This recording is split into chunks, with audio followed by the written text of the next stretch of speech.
Picture this. It's 11 p.m. Your final exam starts in 9 hours. You sit down at your desk, open your laptop, and somehow end up in a 2-hour YouTube rabbit hole, a round of video games, and a half-eaten bag of chips. You know what you're doing. You know you should stop. And yet your hands keep moving in the wrong direction. Or maybe you've been putting off a massive work project for weeks. The deadline is tomorrow. It's breathing fire down your neck. But instead of opening the document, you open TikTok. You tell yourself just 5 minutes. I just need to decompress. That 5 minutes turns into 40, then 90. Then suddenly it's 2 a.m. and you're watching a documentary about deep-sea creatures when you don't even like the ocean. Here's the part that should terrify you. You're not doing this by accident. This is called self-sabotage. And it is not laziness. It is not a character flaw. It is not some mysterious curse that follows you around. Self-sabotage is an active strategy, one that your own brain has designed, refined, and is deploying against you right now. Often without your conscious permission, we usually talk about it as procrastination. But it also shows up as imposter syndrome, that creeping, relentless fear that one day someone is going to figure out that you don't actually belong, that all your achievements were luck, that you are, as the voice in your head keeps insisting, a fraud. And that fear alone can lead you to sabotage the very opportunities you have worked so hard to earn. Here's what I need you to understand before we go any further. If you feel this way, you are not broken. You are not the exception. You are statistically the rule. Studies show that between 62 and 82% of people will experience imposter syndrome at some point in their lives. In university settings alone, up to 95% of students admit to struggling with chronic procrastination. Let that sink in. Nearly every single person in a college lecture hall is fighting the same invisible battle you are. Self-sabotage isn't a bug in your programming. It is a factory default. The question is, why? And more importantly, how do you override it? That's exactly what we're going to break down today. You are not the exception. Before we dive into the science, I want to address something. Whenever I talk about self-sabotage, someone always says, "But my situation is different. I'm not like most people. My problems are more complicated," I hear you, and I want to offer you some relief and some accountability at the same time. Think of self-sabotage like a spectrum. On the far right, the red zone, you have people for whom these patterns are chronic, life-altering, and repeat themselves no matter the circumstance. For roughly 15 to 20% of adults, this is a daily reality, and it's sometimes tied to neurobiological differences like ADHD that make these patterns genuinely harder to break. That's a real clinical picture, and it deserves real clinical support. But the vast majority of us, somewhere between 60 and 80%, live in the gray zone. We are mostly functional, we manage, but the moment the stakes get high, the moment a real opportunity appears, we mysteriously begin doing the exact things most guaranteed to make us fail. So wherever you fall on that spectrum, the goal of this video is the same, to help you understand the code running underneath all of this, and then to give you practical neuroscience-backed tools to start rewriting it. Your brain is a prediction machine, not a pleasure machine. Most people assume the brain is a simple pleasure-seeking device. Chase the reward, avoid the pain, repeat. And yes, dopamine plays a role. But that's a dramatic oversimplification. Your brain's primary function, the thing evolution has been optimizing for hundreds of thousands of years, is not to make you happy. It is to keep you alive. And the most reliable way to keep you alive is to predict, as accurately as possible, what is going to happen next.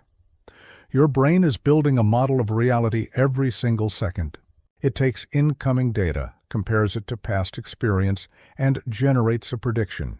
When reality matches the prediction, your nervous system stays calm.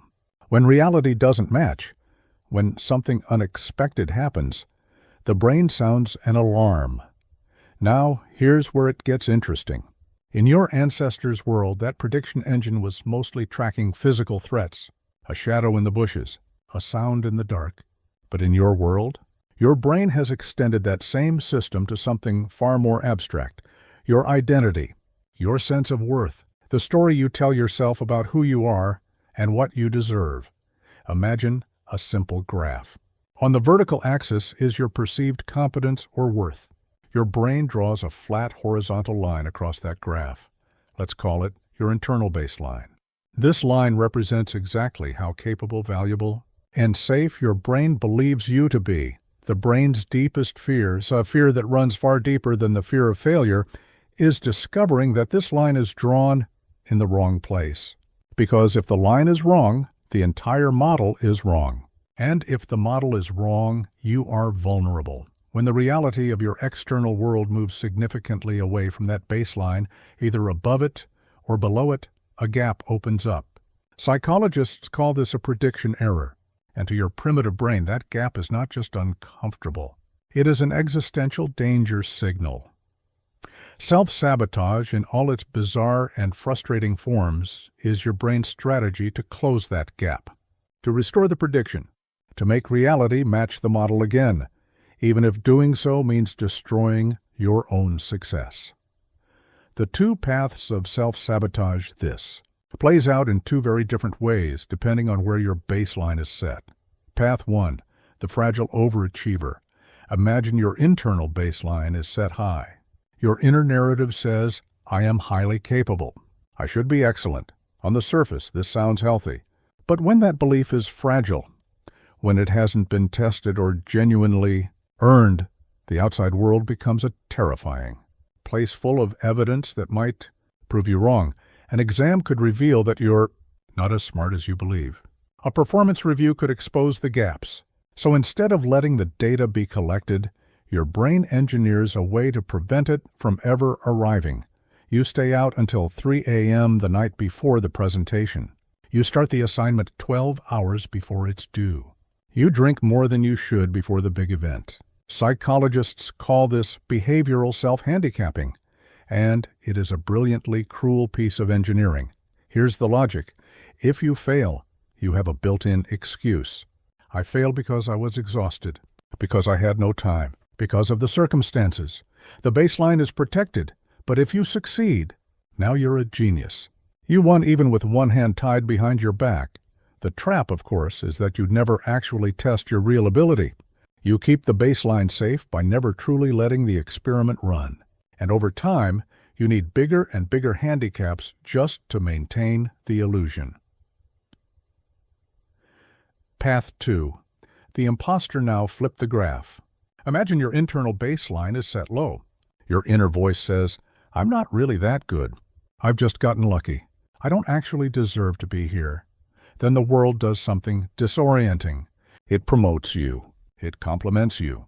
It gives you an award, an opportunity, a relationship that feels beyond what your baseline says you deserve. Suddenly, the reality line shoots above your baseline. And that gap, the gap between the world saying you are valuable and your brain saying you are a fraud, feels absolutely terrifying. So you start doing something called claimed self-handicapping. You tell people you're feeling overwhelmed. You mention that you've been sick. You lower everyone's expectations before the event even starts. You're building yourself a soft landing before you've even jumped. The cost? You slowly train the people around you to see you as fragile, as unreliable, as someone who needs to be handled carefully. You are trading your long-term credibility for a few moments of short-term safety, and the cruelest part of all, you retreat, not to comfort exactly, but to familiar pain. Your brain would rather guarantee a predictable failure than risk an uncertain success, because at least with failure, it knows what comes next. Why knowing this doesn't fix it, the biology. Here's what makes self-sabotage so maddening. You can understand every single thing I've just explained. You can nod along, recognize yourself in every example, feel genuinely motivated to change, and still find yourself at midnight watching TikTok when you have a 7 a.m. deadline. Why? Because this is not purely psychological. At its core, this is a battle of biology. When that prediction error opens up, when the gap appears, your brain's threat detection center, the amygdala, fires. And it doesn't care that the threat is an exam, not a predator. To the amygdala, uncertainty about your identity is just as dangerous as a lion. So it does what it has always done. It shoves your rational prefrontal cortex out of the driver's seat and takes the wheel itself. You are now in fight-or-flight mode. Your thinking narrows. Your body tenses. Your planning horizon shrinks to the next 60 seconds, and at the same time, the brain region responsible for impulse control, the right inferior frontal gyrus, is supposed to function like a brake pedal. It's supposed to catch you before you act on the impulse to run, to scroll, to procrastinate. But for people who struggle with chronic self-sabotage, that brake feels like it's wrapped in foam. You press it. It barely responds. You press harder. The car keeps moving, so you end up trapped. Panic is in the driver's seat. The brakes don't work, and you're hurtling toward a cliff in slow motion, fully aware of what's happening and completely unable to stop it. The people who have genuinely overcome self-sabotage did not eliminate fear. They found a way to calibrate their internal baseline so the alarm doesn't ring as loud. And they learned to work with their biology, not against it. That's exactly what we're going to do now. The three-step solution: you do not need a $300 course. You do not need a new app, a color-coded planner, or a morning routine that starts at 4 a.m. Unless you are in the clinical zone where medication is warranted, most of us can begin rewiring these patterns with something absurdly simple: a pen and a notebook. 3 steps. Let's go. Step 1. Retake the wheel. Cognitive diffusion. Before you can act differently, you have to get the emotion out of the driver's seat. The next time you feel that wave of anxiety, that rising urge to procrastinate, that familiar dread before a task, open your notebook and write down exactly what you're feeling. Not what you should feel. What you actually feel. I have a tightness in my chest. I am having the thought that I will fail and everyone will. No. My body wants to disappear from this situation. This technique is called cognitive diffusion. And here's why it works. When these thoughts live inside your head, you are the emotion. You and the fear are the same thing. But the moment you write it down, something extraordinary happens. You step outside of it. You become the observer of the feeling rather than the feeling itself. You can even draw it, give it a shape, a face, a ridiculous name, make it into a character. The moment it has a name, it has edges. And things with edges can be managed. That tiny bit of distance is all you need to get the panic out of the driver's seat and put your rational mind back in control.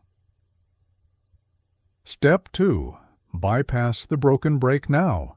That you're back in control, we have to address the mechanical problem. Your brake pedal is still weak. Relying purely on willpower to override the urge is like trying to bench press without ever having trained. You'll fail, feel terrible, and want to give up. We need to be smarter. Tool 1, the bad draft protocol. If you're paralyzed by perfectionism, if you can't start because you're afraid what you produce won't be good enough, write this at the top of your page. For the next 80 minutes, my only goal is to write the worst, most embarrassing garbage I possibly can. This is called paradoxical intention. By making bad the explicit goal, you remove the threat of failure. Your amygdala has nothing to protect against. You can't fail at writing garbage. So it stops ringing the alarm, and you start moving. And almost every time what you produce is not actually garbage. But by then you already have momentum. And momentum is the whole game. Tool 2. The WHOOP method. If procrastination is your enemy, if you get home, sit down and somehow lose 3 hours to your phone, use WHOOP. It stands for WISH. Outcome Obstacle Plan. Write your wish. Write the best possible outcome if you achieve it. Then write the obstacle and be ruthlessly honest. The moment I walk through the door, I collapse on the couch and my phone appears in my hand like magic. Then turn that obstacle into an if-then plan. If I walk through the front door, then I will immediately put my phone face down in a drawer before I sit down. You are preloading the decision. You are writing a script that your future self can just run. The moment doesn't require willpower anymore. It just requires executing the plan you already wrote. Tool 3. Urge surfing. This one is different. The first two tools work around the weak break. This one actually strengthens it over time. When you feel the physical heat of the urge, the itch to check your phone, the pull to escape, don't fight it. Just observe it. Grab your pen and write. The urge is a 7 out of 10. I feel it as tension in my shoulders. Wait 2 minutes. Check in again. Now it's a 5. Here's the neurological truth. These urges are waves. They build, they peak, and they always crash within about 20 minutes. By riding the wave without acting on it, you are literally doing a repetition in the gym for your brain. You are training the brake pedal to get stronger. The next time you face the urge, it will be slightly easier to hold. Step 3. Close the gap permanently. The first 2 steps help you survive the moment. But step 3 is where real lasting change happens. Remember the graph, the internal baseline that doesn't match reality. The only way to permanently close that gap is to gather accurate data from the real world and use it to recalibrate what you believe about yourself. Start with behavioral experiments. Instead of assuming you'll fail, treat it like science. Write down a hypothesis. If I share this work before it's perfect, people will think I'm incompetent. Then actually run the test. Share something unfinished with a trusted person. Send the rough draft. Post the imperfect idea. Did they reject you? Or did they simply give you the feedback you needed to improve? You are teaching your brain, one data point at a time, that in progress does not mean incompetent. Next, use Socratic questioning on the inner critic. When the voice says you're a fraud, write it down and put it on trial. Ask yourself, is there genuinely zero evidence that I am capable? What about the project I finished last month? The problem I solved last year? You are acting as your own defense attorney. Build the case. Make your brain acknowledge the evidence it has been deliberately ignoring. And finally, this is the most powerful shift of all, change how you define a mistake. When something goes wrong, instead of writing, I'm an idiot, I always mess this up, right? This is just data.